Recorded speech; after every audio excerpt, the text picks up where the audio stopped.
Hello everybody, I hope you're going well. Today I will show you how to finally play your first brilliant move in chess.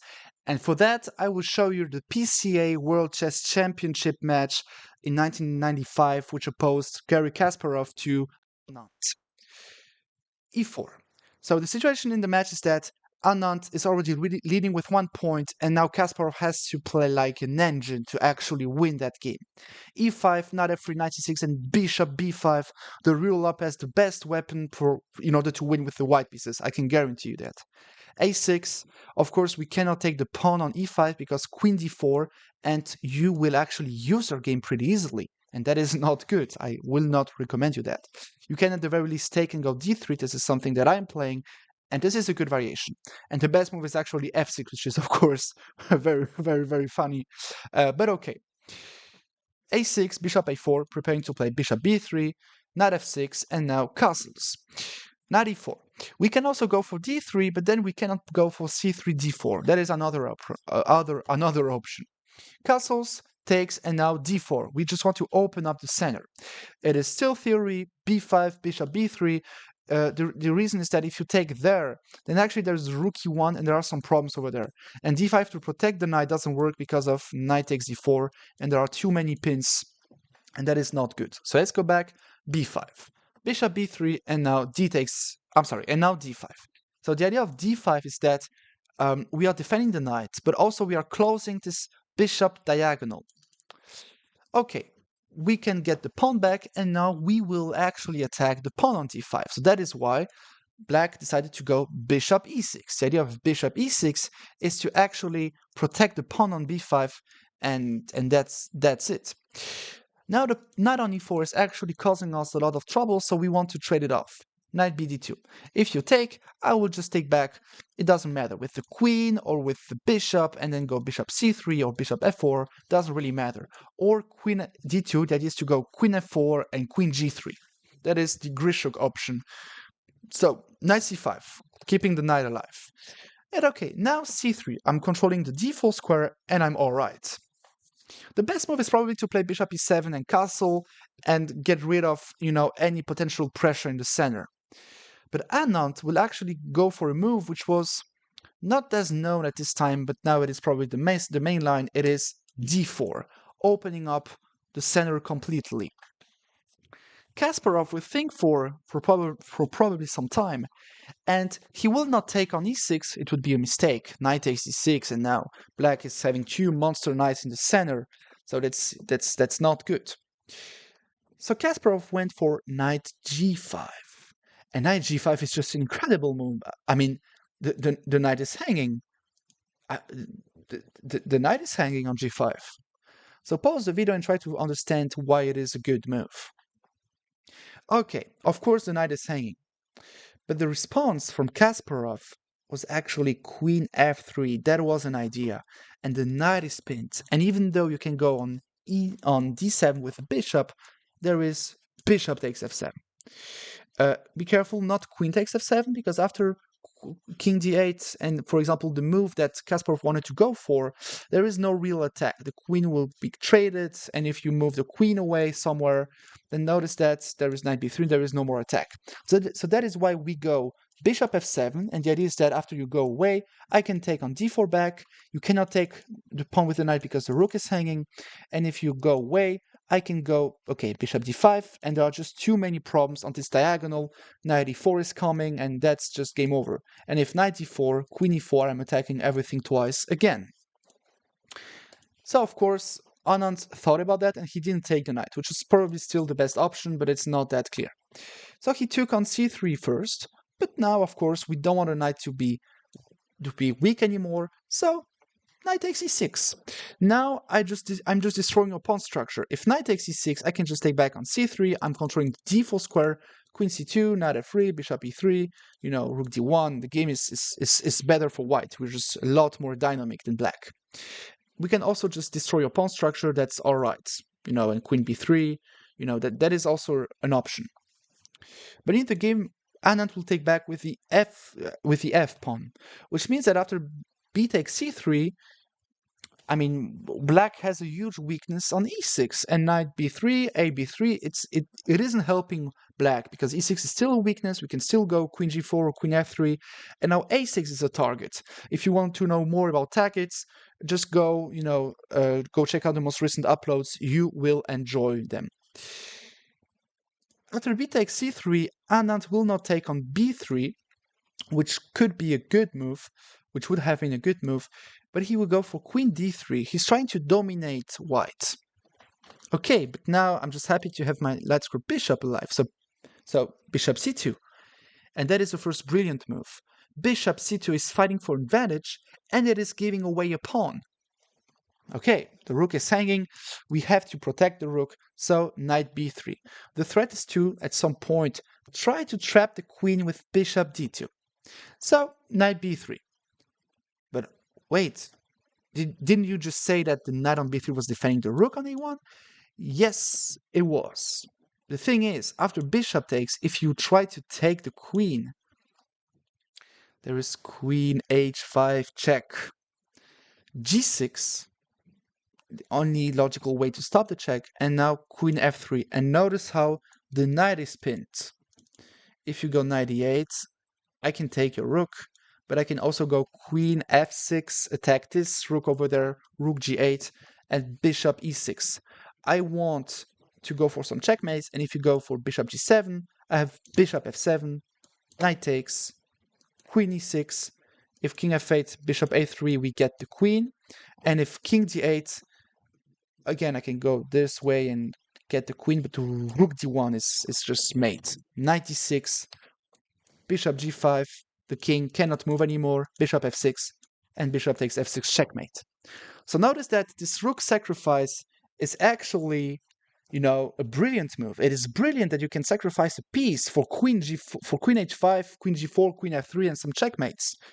That is just incredible. And that is a brilliant move. A brilliant move is when you manage to sacrifice something in order to get an advantage which is not easy to recognize. Okay, so knight d4 instead of taking the rook. But now queen g4. What does white want to do? White wants to take on e6, go for some checks, use the bishop and the rook for the attack. But Anand didn't see any problem. He took the rook on a1. Okay, bishop e7 was probably the only move, but it's not easy. You're sacrificing the pawn. Then rook b1 is playable with bishop b2, threatening to win the knight on d4. That is not an easy position to go for.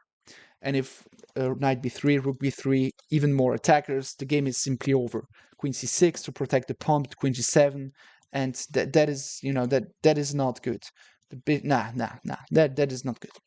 So, of course, Anand took the rook. Bishop e6. The threat is to actually go at some point bishop d7, dislodge the king from the e8 square, use the bishop to go for some checkmates, the rook, and eventually when the king will be on the dark squares, there would be some discover check, and we will get the queen. So rook d8. We don't want bishop d7 to happen, and we are stopping that. So bishop h6. The rook is attacking the queen. Of course, there is no knight e2 check. The idea is that if the king goes away, there is queen takes rook. Because there is just queen takes e2, the queen is still getting attacked, and white is simply winning now. Okay, white is still down in exchange, but it doesn't mean anything. I mean, the king didn't castle. This is still there. That is not good. So queen c3. The queen was getting attacked. We stopped that. Bishop g7, attacking everything, and now if you take on g7, I will play not queen g7, which will lose because of knight e6, but actually I will go queen h5, king e7, or king f8, and queen f7 checkmate. So notice how quick this attack actually goes. And that's not only that the attack is that quick, because the king didn't castle. That is why you should castle. If you castle, the attacks aren't that fast. Queen c3, bishop g7, and now if you take there, I can just take with the queen, you do that, I take the rook, and this is just winning. I mean, now I'm just up a pawn with the white pieces and I'm still attacking you, so that is not good. Okay, but after bishop g7, black will go queen d3. Queen d3, what is that for a move? The idea is that if you go queen h5, I can go queen g6 and stop any potential checkmate on f7. But now I do get the rook, and if you count the pieces, I'm just up a pawn, because I'm up a pawn. Queen g6, and now the question for you, do you want to trade the queens or not? I would say no. But why not? Bishop f6. I'm accepting your queen trade offer, but where do you go with your rook? If you go, for example, on b8, I just have e6. I'm attacking your knight. I will go e7, rook e1, and you just go for a quick checkmate. Let's say you run away with the knight. The king still and already cannot run anywhere. So bishop h5 is checkmate. Huh. That is a fast attack. So bishop e7, stopping the attack. But bishop takes e7. Again, I'm attacking you. Now if you take there, I can go queen h4 check and get your rook. And if you go king e8, I have bishop g4 because bishop was getting attacked. I'm just focusing on your knight, and there is no more capture. Of course, I don't go on b3 because there is not a free fork counterattack winning the queen. So Anand decided to not take on e7, but traded the queens off. Okay, bishop g4, king e7. But now, what is going on? What is going on is that white is just up a pawn. So white sacrificed the rook for a mating attack and converted this mating attack into a winning endgame. Which means that if you want to know how to convert, you can just go check out many other uploads on this YouTube channel. Go subscribe to the channel. And actually, if you have any more questions about this game, just go in the comment section. I'll be there to answer you. Rook c1. Playing with fire, there is no knight e2 for the moment. c6, and now f4, preparing king f2, king e3. He's just converting this endgame easily. Two passed pawns together, he's up a pawn, the game is simply over. a5, king f2, now there is never knight e2 anymore. a4, desperately trying something, but king e3, preparing to just march forward and attack the pawn on c6 with bishop f3. b4, bishop d1, attacking your pawn, a3, and now g4. I am just marching forward with all my pawns. c5, and now, I'm sorry, if c5, I can just take it, so there is no c5, so rook d5. Now he's threatening c5 eventually.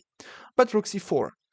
Now you have to go c5, but actually king e4. And notice how I'm just attacking your rook, your knight, and if your rook goes away, I can just get your pawn on c5.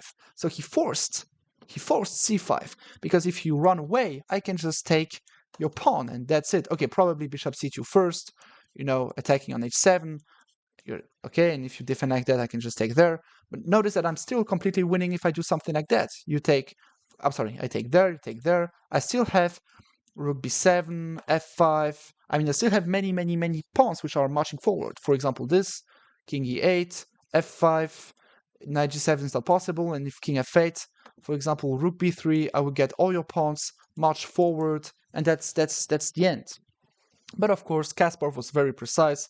After king e4, rook d8, he took the pawn on c5, and now Anand tried desperately knight e6, but rook d5, trading off the last piece, rook c8, trying something, I guess, f5, rook c4, king e3. I mean, there is nothing black can do. Knight c5, g5, rook c1, rook d6, and in that position, Anand resigned.